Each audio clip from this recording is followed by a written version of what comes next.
Madame, mademoiselle, messieurs, bonjour et bienvenue ici sur les hauteurs de Medjugorje, petit village situé en Bosnie-Herzégovine, l'une des républiques de l'ex-Yougoslavie. Vous voyez derrière moi les collines de Serbie ou encore de Croatie qui ne sont pas très loin.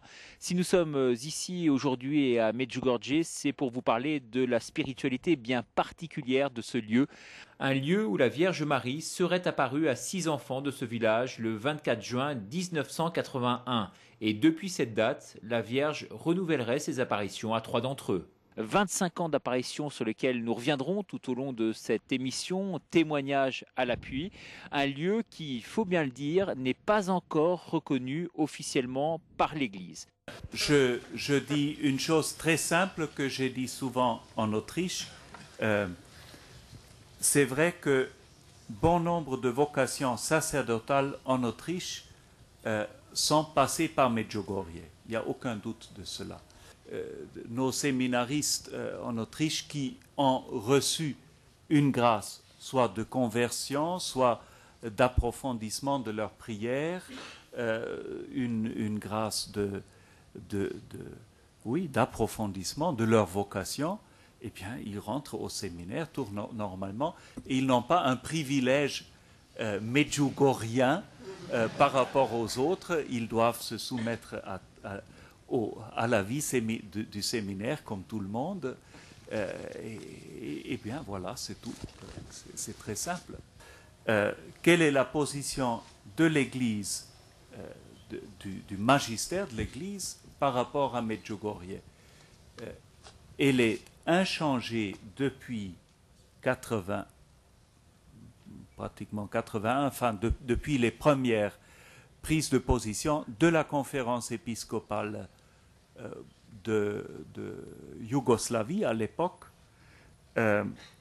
et la congrégation de la doctrine de la foi dont je suis membre a confirmé cela autant que je sache par 2 reprises, par des lettres du secrétaire de la congrégation.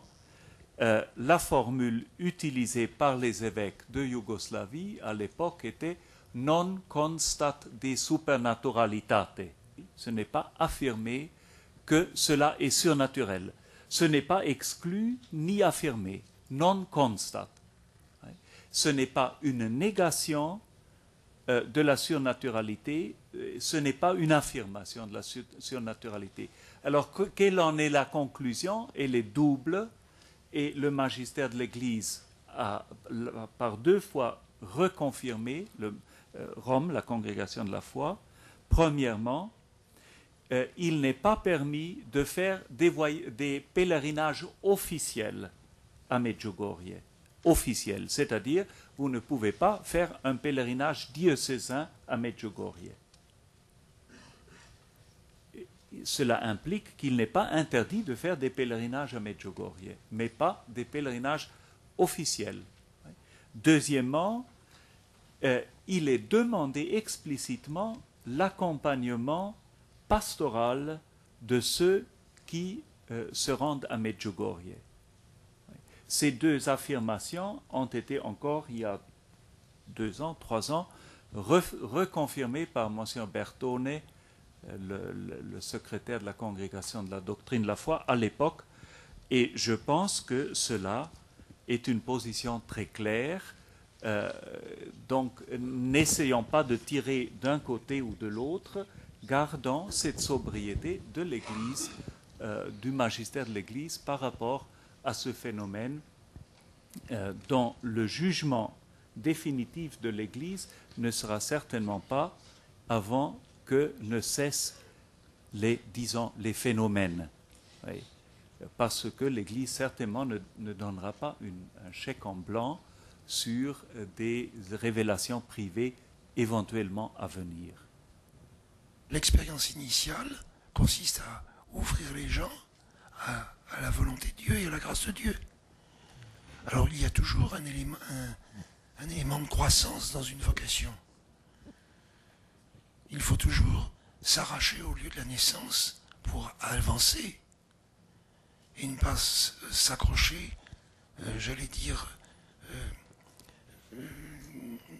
narcissiquement ou bien régressivement au premier pas initial. Il faut accepter d'aller de l'avant. Même à Élie, à l'Horeb, l'ange dit « Que fais-tu là, Horeb? Que fais-tu là, Élie? Que fais-tu là? Allez, retourne chez toi. » Si même l'Horeb, Élie a dû le quitter, je vois pas pourquoi on ne quitterait pas Medjugorje. Je dis les choses comme ça, mais c'est une question de santé spirituelle et un critère d'authenticité. Alors il faut respecter la grâce donnée, mais aider ceux qui en sont les privilégiés à avancer dans la logique de ce qu'ils ont reçu, c'est-à-dire à grandir. Est-ce que vous pouvez tout d'abord nous expliquer ce qui s'est passé exactement en 1981? Vous étiez alors curé de la paroisse. Šta je bilo kad sam ja bio župnik? Que s'est-il passé quand j'étais curé le 24 juin 81? Nešto što mi nismo očekivali. Quelque chose que nous n'attendions pas, Što nismo mogli ni isplanirati ni poželjeti. que nous ne pouvions ni désirer ni planifier. U stvari jedan šok Un choc za sve nas osim za 6 djece. pour nous tous, à part pour ces 6 enfants. Neprijatelji vjere. Et j'ai pensé que c'étaient les ennemis de la foi qui organisaient Želi smijati cela, moju vjeru. Želi smijati našu vjeru. qu'ils voulaient ridiculiser notre foi. Zatim drugi moj problem je bio i pitanje, odnosno moja sumnja da se ne radi možda o bolesti. Ensuite, ma deuxième question, le deuxième problème, c'était un doute. Est-ce qu'ils sont malades? Est-ce que c'est la drogue? Medicina je sve to otklonila. Et la médecine a I éliminé trebao tout je cela. samo jedan jedini odgovor Il ne manquait koji qu'une sam ja seule osobno dobio od réponse Gospe. que j'ai reçue personnellement de la Vierge. Cette réponse, c'était laquelle?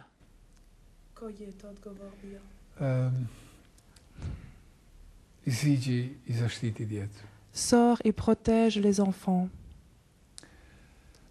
Gospa se ukazuje u crkvi drugi put. La deuxième fois, après cette première rencontre, la Vierge est apparue dans l'église. I kazala je molite svaki dan skupa. Et elle a dit priez chaque jour ensemble. Molite. Priez le chapelet, priez avec le cœur. I više nismo dopustili da se crkva zaključa po nikakvu cijenu. Alors nous n'avons laissé à aucun prix l'église être fermée à clé. Mi smo organizirali da se moli ružari Nous avons organisé la prière du chapelet, u obiteljima, qu'elle soit, u crkvi. qu'on commence dans les familles à prier le chapelet, dans l'église. Brzo će biti zatvoreno brdo ukazanja. Très vite, la colline des apparitions a été Ali fermée. molitva će ostati. L'accès y a été Poruka će fermé. dolaziti u crkvu. Les messages étaient donnés dans l'église. I crkva je bila otvorena. L'église était ouverte. Sve što Gospa rekne učinit ćemo. Et tout ce que la Vierge dit, nous allons le faire. Tako je i bilo. Et c'est ainsi que cela s'est passé. C'est ainsi que ça l'est aujourd'hui encore. Comment expliquez-vous qu'il y ait autant de contradictions aujourd'hui dans l'Église en ce qui concerne Medjugorje et que finalement on n'arrive pas à une position commune? Pa ne slažemo se zbog tog i ne prihvaćamo zbog tog što nismo započeli obraćanje. Nous ne sommes pas d'accord et nous ne l'acceptons pas parce que nous n'avons pas commencé la conversion. Vjera postala religija, to je teorija, ideologija. La foi est devenue une théorie, une idéologie. Kod drugih je indiferentnost. Pour certains, c'est l'indifférence. Kod treći je potpuno nestala, izgubljena. Chez d'autres, elle est disparue, perdue. Premda će kazati da pripadaju crkvi. Ils ne pratiquent pas même s'ils disent appartenir à l'Église. Kad čovjek primi milost Quand l'homme i reçoit la počne grâce živjeti poruku, et commence à vivre les messages, il est u njegovom heureux. srcu je sve na mjestu. Et dans son cœur, tout Svaka est à sa Gospina place. poruka je poput novog pomazanja, nove milosti, novog svijeta. Chaque nouveau message de la Vierge est comme une nouvelle onction, une nouvelle grâce. Za mene svaki čovjek koji dođe s dobrom voljom, s otvorenim srcem o kojoj zahtjeva Gospa, Et pour moi, chaque homme qui vient avec une bonne volonté, avec un cœur ouvert comme la Vierge le demande, est semblable à Élisabeth, koja je otvorenim srcem u Ain Karemu dočekala djevicu iz Nazareta. À Ain Karem a attendu la Vierge avec un cœur ouvert. Zagrlila je i znala je svu istinu. Elle l'a serré dans ses bras et elle a Majka su mog la Boga je vérité. došla k meni. Elle savait la vérité. La mère de mon Dieu est venue à moi. Ja ništa dalje ne znam reći. Et je ne peux rien dire Ni više, d'autre. uzvišenije reći. Nakon Rien de 25 plus godina. grand. Après ces 25 Majka ans, Boga moga je la došla k mère nama. de mon Dieu est venue à moi.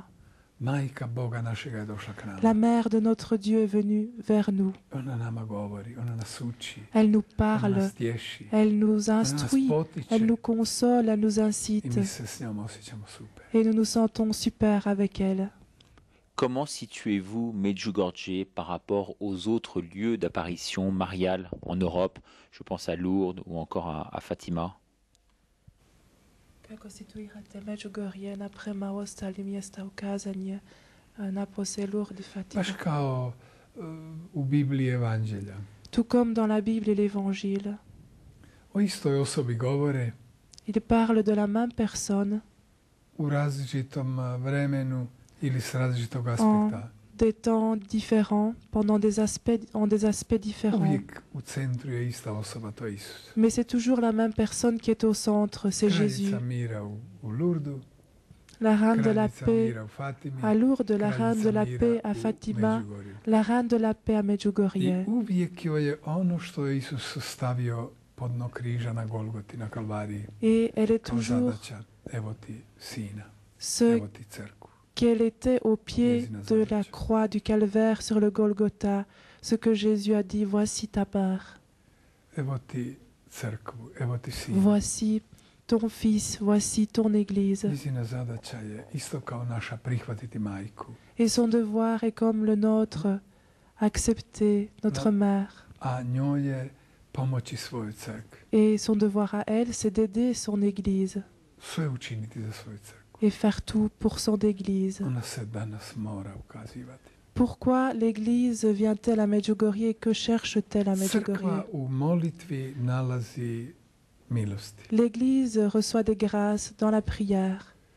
25 godina gospinih ukazanja 25 ans d'apparition de la čujemo Vierge. crkvu koja prolazi, koja poput rijeke Et nous neizmjerne entendons teče.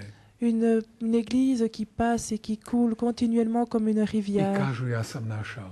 et qui dit j'ai Jedni trouvé, kažu ja sam našao Boga. j'ai trouvé Ja sam Dieu, našao moju crkvu. j'ai trouvé mon katoličku église, crkvu. l'église Koliko catholique. protestantskih, anglikanskih pastora. Tant de pasteurs anglicans, protestants, tant de croyants, Koliko drugih religija se krstilo. tant de personnes d'autres Koliko religions qui ont été katolika se ponovo baptisées, vratilo crkvi. tant de catholiques qui sont à nouveau revenus à l'église, tant de couples sauvés, Milijuna ljudi je kazalo ja sam otkrio molitvu.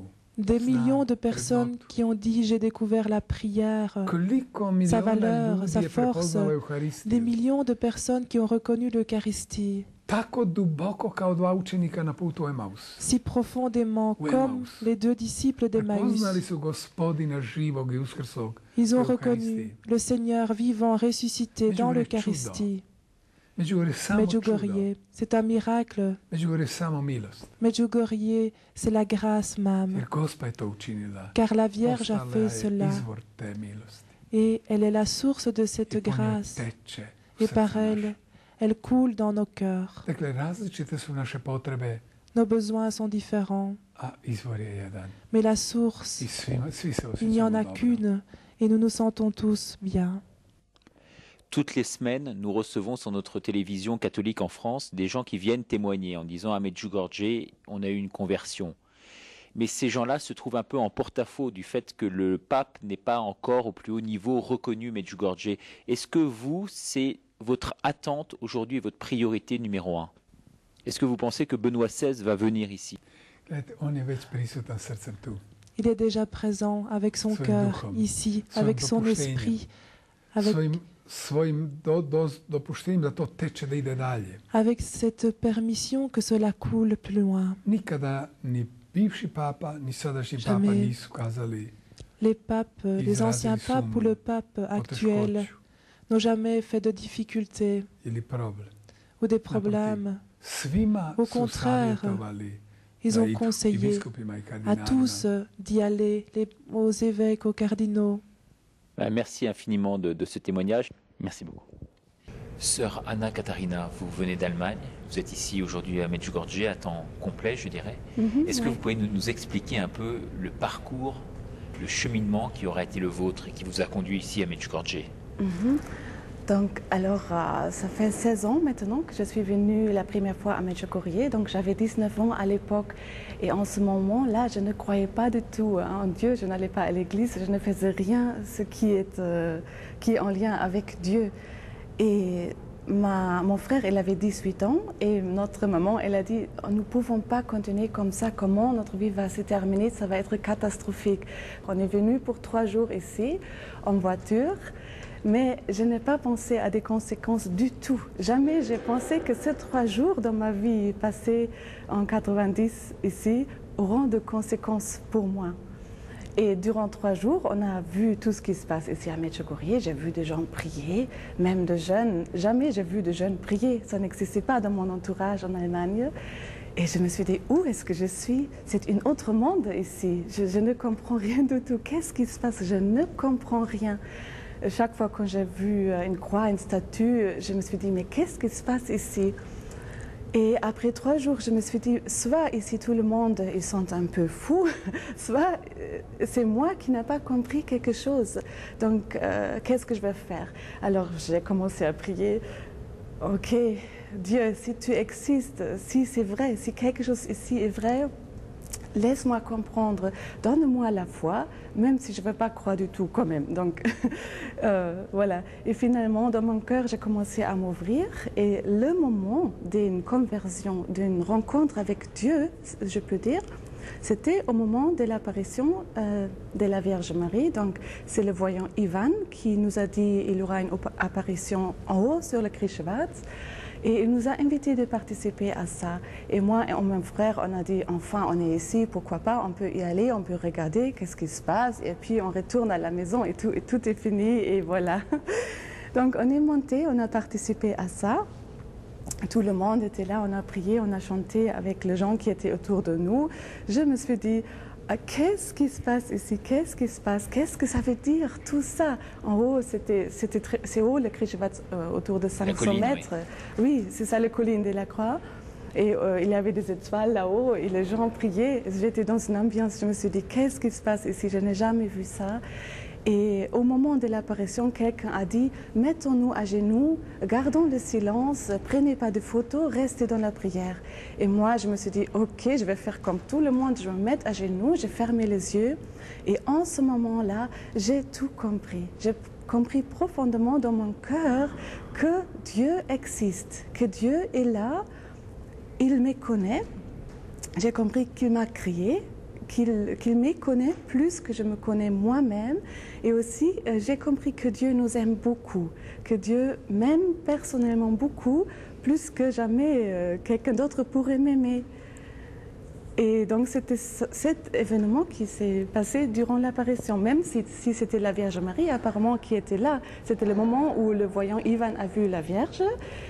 Je n'ai rien vu, mais dans mon cœur, j'ai eu cette expérience très forte avec Dieu, le Père, le Créateur. Et après, lentement, je suis descendue. Notre pèlerinage était terminé. On est retourné en Allemagne. Et depuis ce moment-là, donc ça fait 16 ans maintenant, j'ai commencé à prier, à changer ma vie petit à petit. J'ai compris que Dieu existe et je voulais tourner ma vie autour de Dieu. Donc vous avez oublié les discothèques et vous êtes rentré dans les églises? Non, pas tout de suite. Donc j'ai eu mon ami, je suis retournée dans le week-end, le samedi, dans la discothèque. J'ai regardé, qu'est-ce qui se passe? Tout ce que j'ai vu avant, danser, tout ce que j'ai aimé avant. Du coup, j'ai senti, ça c'est un bonheur qui n'est plus un bonheur pour moi. J'ai connu un autre bonheur qui est Dieu, qui est beaucoup plus fort que tout le bonheur que j'ai pu avoir jusqu'à là. Et ça prenait du temps jusqu'à ce que j'ai eu la force de changer ma vie. Mais j'ai essayé à comprendre, on était à Medjugorje, en fait, il y a des apparitions de la Vierge. Et qu'est-ce qu'elle dit? Quels sont ses messages? j'ai commencé à lire les messages, donc aller à la messe, aller à la confession régulièrement, prier le chapelet, lisez la parole de Dieu, jeûner. Et je me suis dit, ça peut être ça le moyen pour changer ma vie. Et j'ai commencé petit à petit. C'était extrêmement difficile au début. Mais petit à petit, j'ai trouvé, voilà, c'est ça le chemin que je vais prendre. C'est ça le chemin d'un bonheur et d'une joie, d'une paix que je n'ai jamais eu avant. Ouais. Et votre visage aujourd'hui et vos yeux témoignent de cette joie, de cette espérance qui vous habite et qui sont dues, d'après vous, à cette culture que vous avez de la prière aujourd'hui? Oui, absolument, bien sûr, c'est ça, c'est clair, c'est la vie avec Dieu maintenant, que je ne veux plus changer.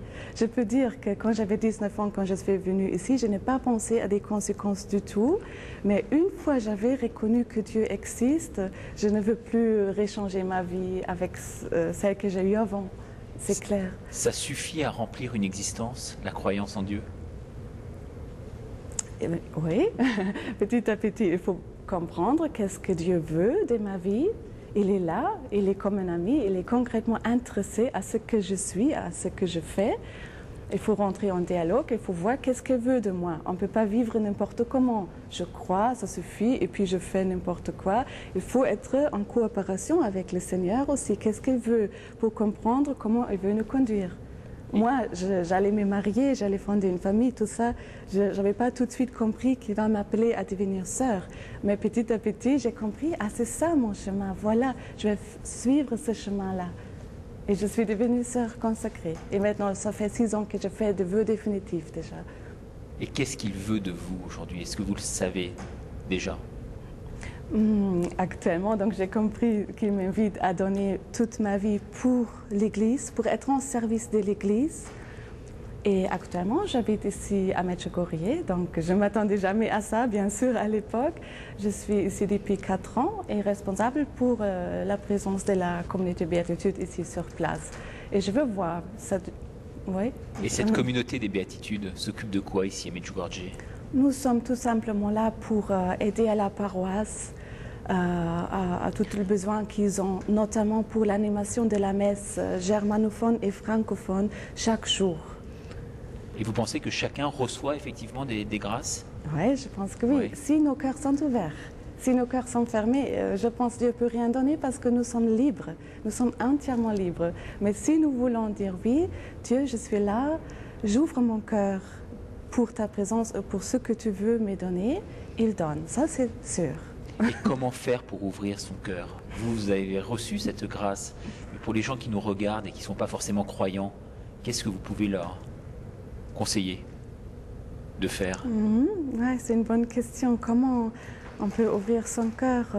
Faites tout simplement. Ceux qui ne connaissent pas encore Dieu ou qui ont des difficultés, il faut commencer à prier quelques minutes chaque jour parce qu'on ne peut pas faire beaucoup de choses. Au début, il faut commencer petit à petit, prier, se mettre à genoux, dire à Dieu, je suis là, si tu es là, tu peux te manifester. Il va le faire. Ça suffit en principe. Donc il se manifeste pas uniquement par le biais des apparitions mariales, il se manifeste autrement dans le cœur de chacun d'entre nous finalement? Absolument. Il peut se manifester là où nous sommes, en ce moment-là, là où chacun est. Dieu peut nous rencontrer dans notre maison, dans notre chambre. Ça, c'est bien sûr partout, c'est possible. Là où nous ouvrons notre cœur, il va nous parler, il va nous donner ce qu'il veut nous donner. Mais bien sûr, ici à Medjugorje, je pense qu'il y a une présence de Dieu dans une manière particulière à travers la présence de la Vierge Marie qui vient depuis 25 ans cette année. Et là, il semble que le ciel est ouvert encore dans une autre manière, dans une manière particulière. Milona de Habsburg, bonjour. Bonjour. Merci beaucoup de nous rejoindre ici à Medjugorje dans cette église. Tout d'abord, est-ce que vous pouvez nous dire le lien qui existe entre vous et votre illustre prédécesseur, par qui finalement tout le drame de la Première Guerre mondiale indirectement est arrivé? Et si en plus, mon lien personnel avec eux, je suis un membre de la ligne hongroise, les Habsbourg, qui ont donc représenté l'empereur en Hongrie. Donc par exemple, le bienheureux Charles d'Autriche est un oncle, un oncle de mon père, donc ce serait mon grand-oncle. C'est comme ça. Je suis donc un membre né de cette famille. Et qu'est-ce qui vous a conduit ici précisément, dans cette petite commune perdue de Bosnie-Herzégovine? Oui, ça c'était en 1984, donc il y a 22 ans. Je suis venue en pèlerin avec des cousins, des tantes et des oncles. Nous étions 3 bus.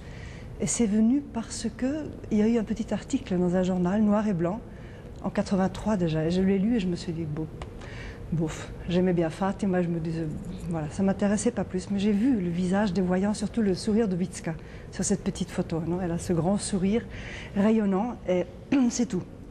Et après, une tante à nous est venue et pendant qu'elle préparait son voyage, quelque chose a commencé à grandir dans le cœur et c'était un vrai appel, quelque chose qui me tirait, qui me disait, elle est là, je dois y aller. Et là, elle, c'était celle que je connaissais de Fatima, c'était celle-là qui me disait qu'elle était ici, que je devais venir. À l'époque, j'avais 24 ans ou quelque chose comme ça, donc j'étais ouverte comme ça, mais sans réfléchir. C'était plus profond que ça. Donc je suis venue très spontanément avec ce pèlerinage.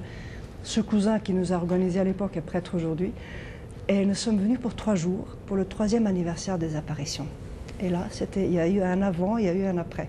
Et qu'est-ce qui s'est passé précisément? Une rencontre sur Križevac, pendant le chemin de la Croix, pendant à la 4e, 5e station. J'ai eu une rencontre dans le sens que je n'ai plus de force, je ne peux plus marcher. Et j'avais l'impression que toute ma vie était comme un poids très lourd et noir, comme ça, qui me faisait traîner. Mon groupe allait très vite. Et je me suis assise sur un rocher. Et à ce moment-là, il y a eu une présence qui est venue autour de moi, comme m'a entourée, m'a regardée. Je n'ai vu rien avec mes yeux, mais j'ai vu la présence qui me regardait. Et je sentais le regard et j'entendais en moi, non pas avec mes oreilles, mais en moi, des questions sur ma vie. Et là, il y avait 3 questions qui étaient posées en allemand. Donc il faut que... Et les questions étaient si ceci est vrai, comment as-tu pu t'appeler chrétienne jusqu'à présent? J'ai toujours été éduquée catholique, j'ai toujours pratiqué, mais tout d'un coup, j'ai compris, j'ai réalisé que je n'avais jamais même frôlé la plénitude de ce que ça voulait dire être chrétien. La deuxième question était, si ceci est vrai, qui est ce Dieu dans lequel tu dis que tu crois? Et c'était normal que Dieu existait. Quand on est un bon catholique, Dieu existe. Mais qui est-il? La personnalité, le caractère, enfin, qui est ce Dieu? Je ne m'étais jamais posé cette question. Et j'ai vécu la réalité que je ne l'avais jamais rencontrée, réellement. Il y avait eu des moments de lumière, mais pas rencontrer la personne de Dieu. 3e question, si ceci est vrai, est-ce que ce Dieu existe vraiment?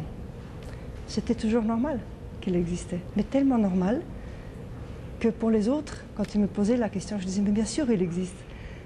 Mais je ne m'étais jamais posé la question pour moi.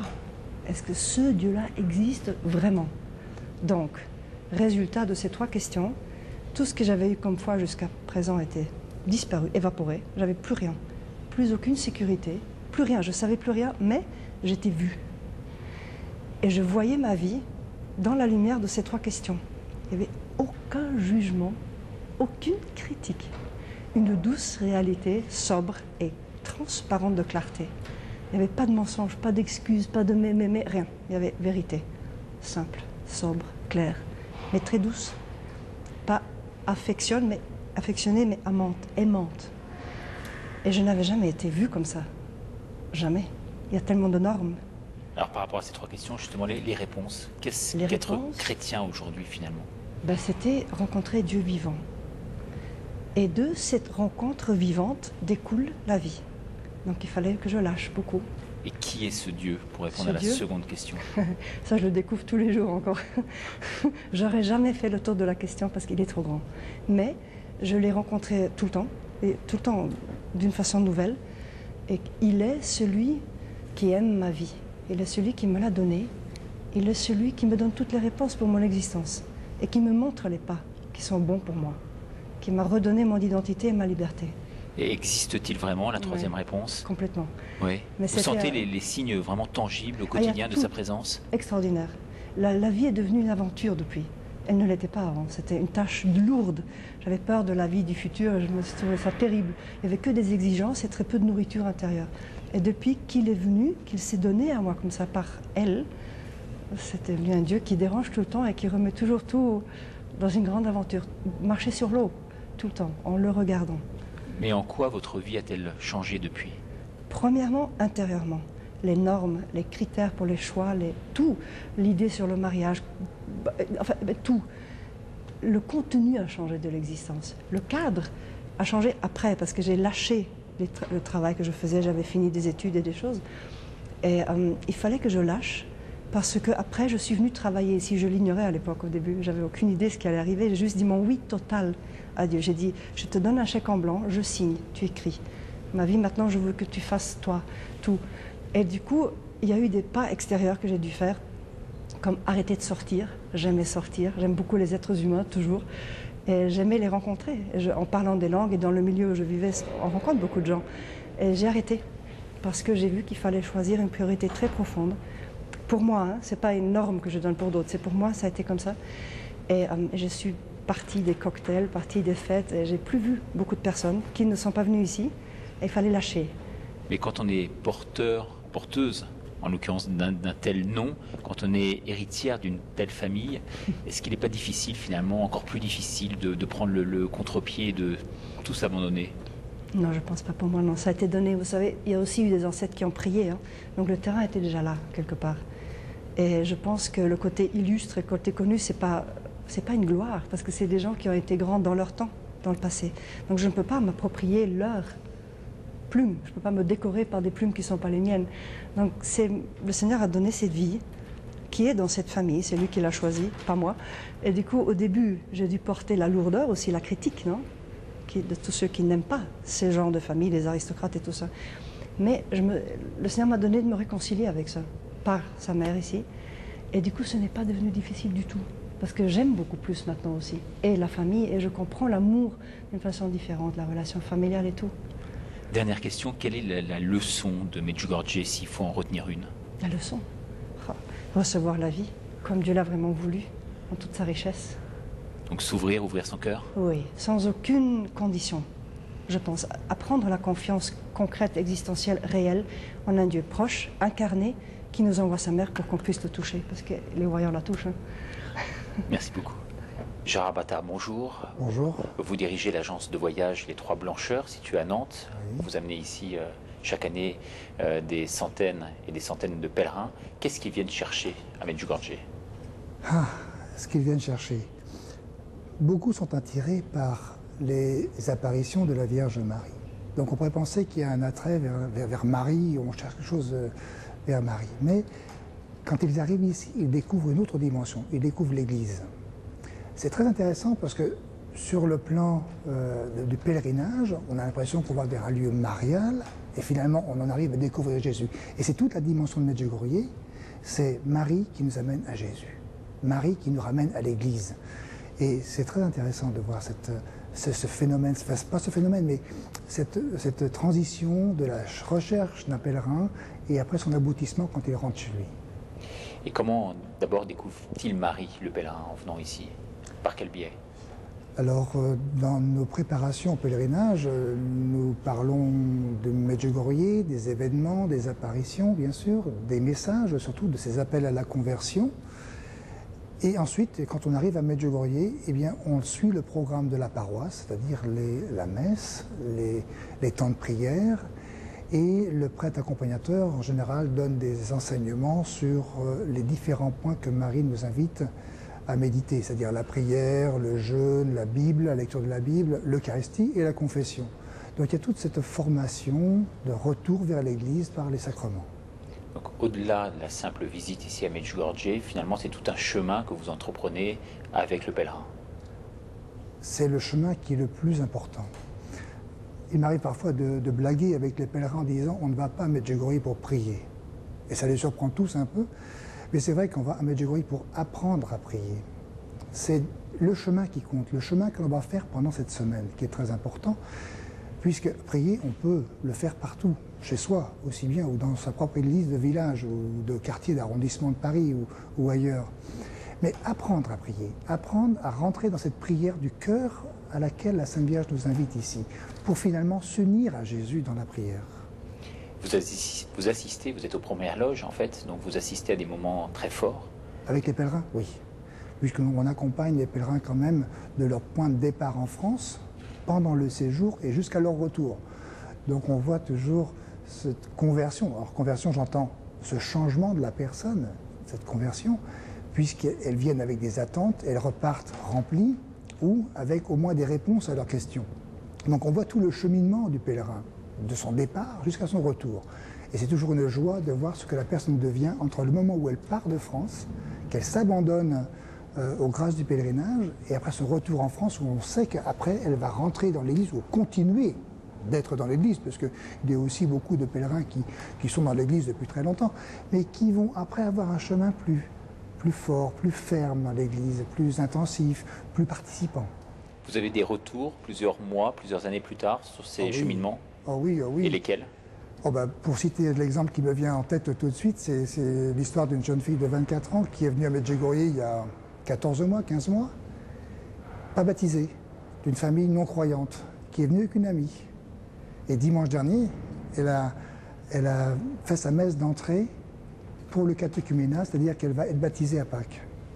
Et je suis toujours en lien avec cette jeune fille, parce que pour elle, c'est un souvenir elle a trouvé sa conversion, cet appel à Medjugorje.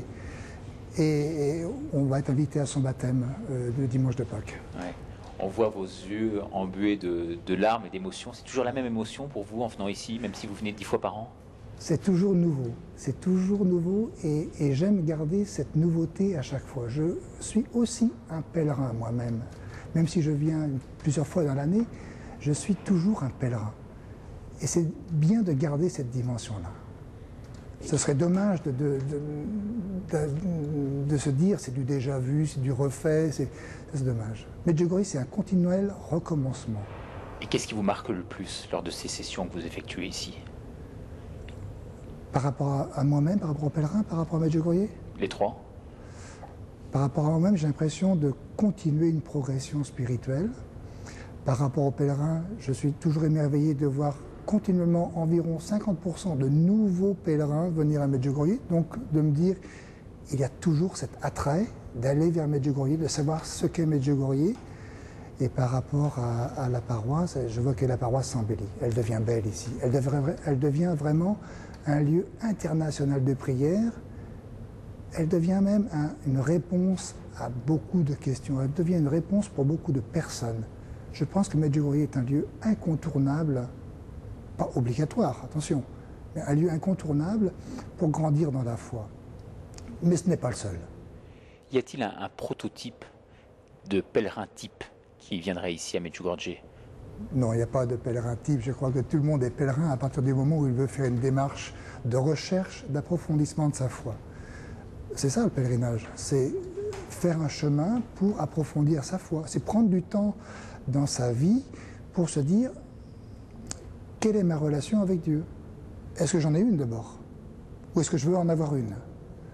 Et après, eh bien, on se laisse conduire par les messages de la Vierge, mais aussi par les enseignements du prêtre ou par l'Église elle-même qui propose toujours des temps forts ou des moments de rencontre personnelle avec Jésus par les sacrements. Gérard, vous avez eu le privilège ce matin d'assister à cette rencontre avec la voyante, avec Vishka, un événement unique en son genre. Qu'est-ce qu'il en est ressorti d'après vous? Je partageais avec un ami ce matin que cette rencontre, pour moi, ça avait été un temps spirituel. Et pourtant, c'était une interview. Mais en même temps, pour moi, ça a été de redécouvrir encore quelque chose de nouveau à travers les paroles de Vishka, ou de me remémorer peut-être quelque chose que j'avais oublié entre-temps. Enfin, c'est toujours un rappel de l'appel de Marie à la conversion. Vishka, dans sa simplicité, nous a rappelé que c'est tout simple. C'est tout simple. La prière. Toutes ces grandes questions auxquelles elle est confrontée, quel que soit le doute, l'Église, tout cela, toutes ces grandes questions, tous ces grands problèmes, elle nous dit, il faut prier. La prière arrange bien des choses. Et ce rappel de sa simplicité, elle était naturelle, elle était toute proche, l'une de nous. L'une de nous. Mais la prière, c'est finalement la chose la plus simple, mais aussi la plus difficile, notamment pour les non-croyants qui nous regardent actuellement et qui se disent, mais c'est quelque chose d'impossible à entrevoir. La grande tentation, quand on entend l'appel de la Sainte Vierge à la prière, c'est de se dire, moi je peux pas prier, j'y arrive pas. Il faut commencer la prière. Dans l'appel de Marie à la prière, elle nous dit, commencez à prier, ne serait-ce qu'un Je vous salue Marie. Si vous aimez le premier Je vous salue Marie, vous aimerez le 50e. Comment analysez-vous vous-même le phénomène ici? Parce qu'on parle de phénomène Medjugorje. Est-ce que vous êtes d'accord d'abord avec cette appellation de phénomène? Je ne sais pas, je trouve que c'est un miracle de Dieu. Parce que quand j'ai entendu parler pour la première fois de Medjugorje en 81, j'étais déjà à Rome. J'ai jamais connu cette région. Je venais de la capitale, de Zagreb. Et à partir de quelques éléments que j'ai eus, je me suis dit, c'est ça, c'est authentique. Parce que cette région, c'est pire que le dernier trou. C'est vraiment le bout du monde. C'est là où on dirait, le bon Dieu, allez, bonne nuit. C'était d'une pauvreté et d'un abandon total. Et que le ciel choisisse ça, ça me paraissait tellement authentique. C'est une chose. Deuxième chose, le mouvement de laïcs. Quand j'ai entendu parler de Medjugorje, de ce qui se passe ici, je me suis dit, c'est la mise en œuvre du Concile. Et si c'est la mise en œuvre du Concile, c'est authentique. Ça vient de la base, ça vient du peuple de Dieu. Et puis tout le contexte du communisme, etc., ce qui s'est avéré après la chute du communisme, etc. Il y en a beaucoup qui sont convaincus que Medjugorje a contribué à ça en éveillant la foi. Alors vous avez-vous décidé à titre personnel de venir ici, maintenant habiter J'étais invité par les franciscains et j'ai dit oui. Les franciscains qui jouent un rôle essentiel ici dans la région, et déjà depuis plusieurs siècles. Oui. Pendant toute l'époque ottomane, les franciscains étaient les seuls prêtres, les seuls religieux qui étaient restés dans la région à l'époque turque. Tous les autres se sont retirés, partis ailleurs. Et du coup, la population est très attachée aux franciscains. Mais depuis que l'Empire ottoman est tombé, depuis que la hiérarchie de l'Église est en train de se rétablir, c'est aussi toute la diversité de l'Église qui revient ici, ce qui est absolument légitime, parce que souvent j'ai l'impression que les gens ne connaissent de l'Église que l'ordre franciscain, ce qui n'est pas très juste non plus. Mais les franciscains qui, inversement, ont payé un lourd tribut. C'est un peuple de martyrs et un ordre de martyrs. Je pense que c'est des milliers de franciscains qui ont payé de sa vie leur service depuis 4-5 siècles.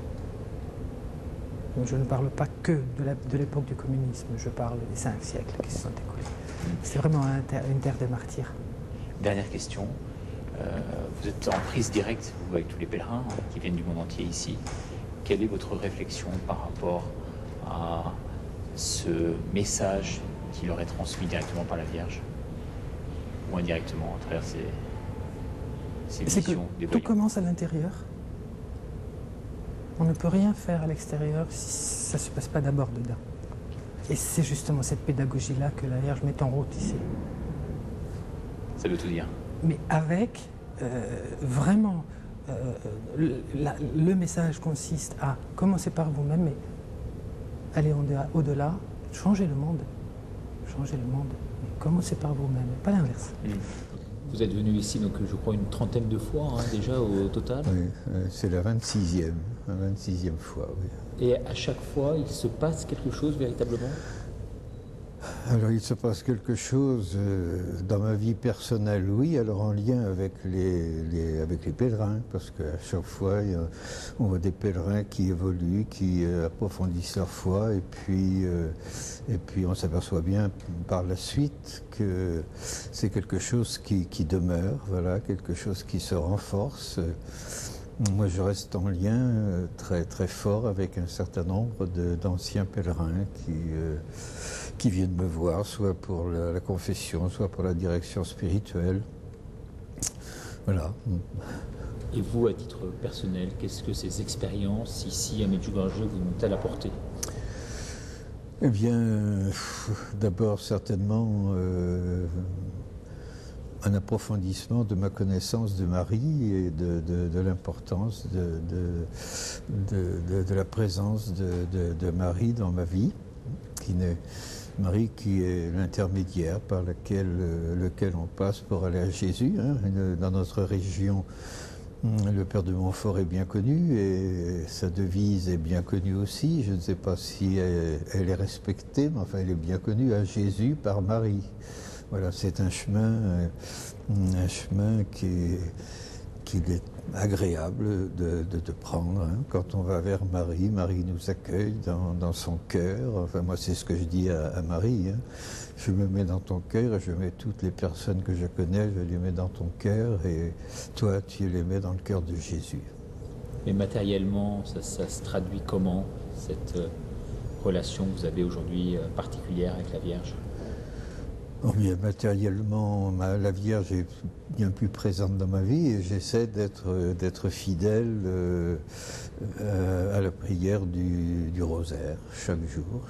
J'essaie, quelquefois je ne réussis pas, mais enfin, très habituellement, le rosaire maintenant est présent dans ma vie, et un rosaire que j'essaie de vivre, comme le dit Marie, vraiment avec le cœur, pas simplement une prière récitée. Hein. Alors, je dis souvent aux personnes que je rencontre, on ne récite pas le rosaire, on prie le rosaire. C'est toute la différence avec le cœur, comme peut-être nous est enseigné ici. Alors vous êtes membre du diocèse de Nantes. Quel rapport entretenez-vous avec votre évêque sur cette question de Medjugorje ? Moi, je n'ai aucun rapport avec mon évêque au sujet de Medjugorje, car nous n'en avons jamais parlé ensemble. Voilà. Je crois qu'il sait que je viens à Medjugorje, mais moi je ne le lui ai jamais dit. Voilà. Et ça ne vous pose pas de problème de conscience ? Absolument pas, non, parce que je pense que mon évêque ne m'interdit pas d'aller passer des vacances ici ou là, ailleurs. Et moi, c'est Medjugorje, voilà, c'est là où je m'épanouis, c'est là où je suis heureux, voilà. Nous avons visité l'autre jour une nouvelle communauté, là, et ils font les membres de cette communauté font les 3 vœux habituels, n'est-ce pas, pauvreté, chasteté, obéissance, et la personne que nous avons rencontrée a dit, nous avons ajouté un 4e vœu, le vœu de la joie. Eh bien, moi, je n'ai pas fait le vœu de la joie, mais j'essaie d'être joyeux, et c'est facile quand on est à Medjugorje, voilà, et par la suite, voilà. Laurence, qu'est-ce qu'une jeune fille, une jolie jeune fille comme vous, originaire de Belgique, est venue s'enterrer dans un bled comme celui-ci, perdu en plein milieu de nulle part ? Est-ce que vous êtes venu chercher quelque chose ici ou est-ce que vous l'avez trouvé ? Alors, je connais Medjugorje depuis que je suis très petite. Donc mon père a découvert Medjugorje quand j'avais peut-être 8-10 ans. Donc il y a tout un cheminement dans cette école de Medjugorje qui a été fait. Mais je n'ai jamais eu le désir de venir bien précisément. Quand j'avais 18 ans, donc mon père m'a offert un voyage et c'est pour ça que je suis venue. Donc il n'y a pas une grande conversion spéciale dans ma vie, pas de très grands changements, mais une continuation sur ce chemin avec Medjugorje et avec l'Église. En fait, c'est pas très spectaculaire ce qui se passe ici. C'est contrairement à ce qu'on pourrait imaginer pour les gens qui nous regardent. Le message est vraiment au fond du cœur. Oui, oui. Je pense que c'est quelque chose qui est très enraciné et qui petit à petit, au fil des jours, s'enracine. Personnellement, je n'ai jamais rien vu. Je n'ai jamais vu de signes, je n'ai jamais vu de grands miracles. J'ai vu des gens qui ont été guéris, des gens qui ont vécu de grandes choses. Personnellement, je n'ai jamais rien vécu, mais j'y crois profondément. Et malgré tout, s'il y avait une image à retenir d'ici, depuis que vous y êtes, c'est laquelle ? Une image, l'église, la prière, le programme du soir, cette prière fervente, profonde, voilà. Spécialement portée, vous vous sentez portée ici ? Je pense que la prière à Medjugorje porte beaucoup, oui. La prière qui est faite ici, et je pense que c'est ça à quoi la Vierge veut nous amener. Merci beaucoup.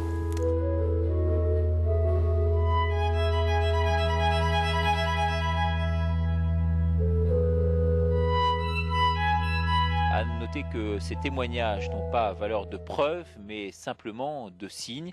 Avez-vous été sensible ? Vous pouvez nous faire partager vos réactions par rapport à un phénomène aujourd'hui encore inexpliqué. Merci beaucoup et à bientôt.